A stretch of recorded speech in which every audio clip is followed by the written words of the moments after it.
Joined this morning by Bonnie Taub-Dix, registered dietitian, nutritionist from New York. And Bonnie, we're talking a little bit of snacking this morning, and as Americans have a love affair with snacking. Can you explain that in a short version? Yes, we love our snacks. In fact, some of us are actually replacing as many as 4 meals a week with snacks. And that's why it's so important that we choose snacks wisely. So I kind of call snacks as mini meals, meaning that you want them to be indulgent and fun, but they also should have nutritional value so that they could keep you feeling fuller for longer and also meet your nutritional needs. Yeah, snacking is something we all love, but healthy snacking is really where it's at. And give us a couple tips, Bonnie, on incorporating healthy snacking into our lifestyles. Well, it's important that you read labels, but sadly, so many of us are thinking more about what we put on our bodies, meaning clothes and shoes, than what we put in our bodies, meaning foods and beverages.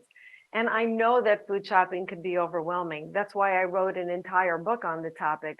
I wrote it to help people make quick, healthy decisions so that they could use the power of the food label to guide them. But when you're in the store, it does sometimes feel overwhelming. So what are you looking for? Are you looking for protein to help you feel more full? Are you looking for calcium to help strengthen your bones? Maybe you're looking for a short ingredient list. Whatever you're looking for, know that that information exists on the label. You just sometimes need to take a little bit of time to read it. Yeah, as we head into the summer months here, we're busy and we take a lot of our food with us on the go as we're doing various activities. What are your picks for some great summer snacks, Bonnie?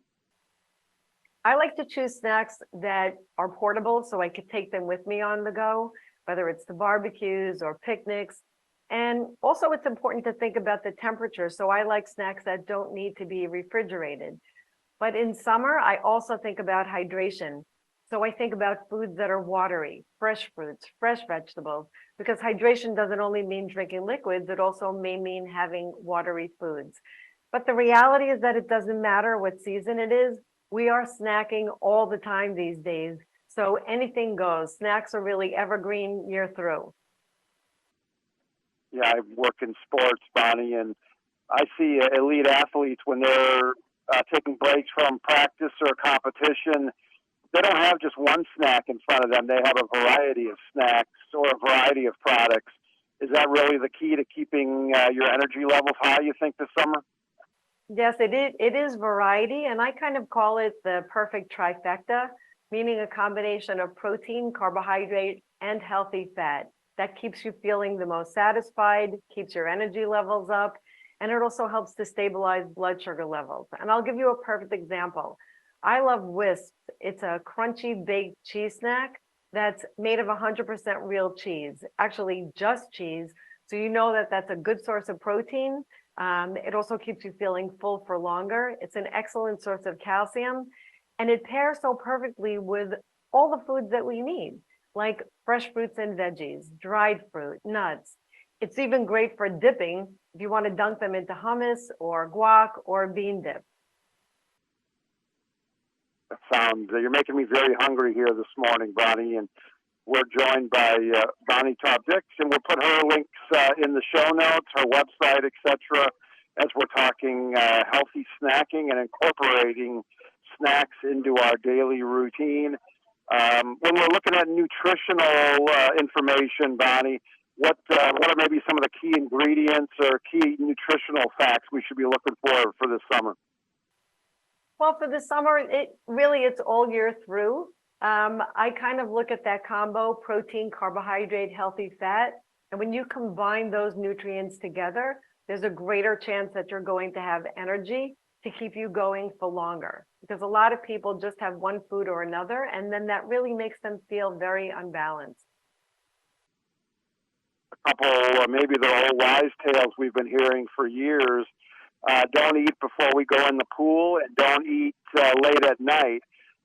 Are there snacks that are appropriate for before swimming, Bonnie, and going to sleep, or is that just depending on the person? It depends upon the person, but those two situations are very different. Before going to bed, you don't want to have portion sizes that are really big, maybe not very sugary foods, not very spicy foods, because that could wind up keeping you tossing and turning. But before the pool, again, you don't want to eat very big portion sizes. I would eat maybe about a half an hour before you're going in the pool or an hour before going in the pool, if you're really swimming a lot. You know, my grandmother used to make me wait 2 hours before going in the water at the beach when all I did was sit there and make sandcastles. So I think if you're really being active, maybe an hour before you swim. Otherwise, if you're just having a good time playing around in the pool, then doesn't matter how close you eat. Good tips from Bonnie, and of course, always remain hydrated is very key. And wrapping up here with Bonnie. Bonnie, if people want to find out more information, where should they go? Yes, come and visit us on Instagram at Whisps Snacks, and you could find me at Bonnie Taub-Dix. Bonnie, thanks for coming on. Have a great summer, and talk to you soon. Thank you so much for having me.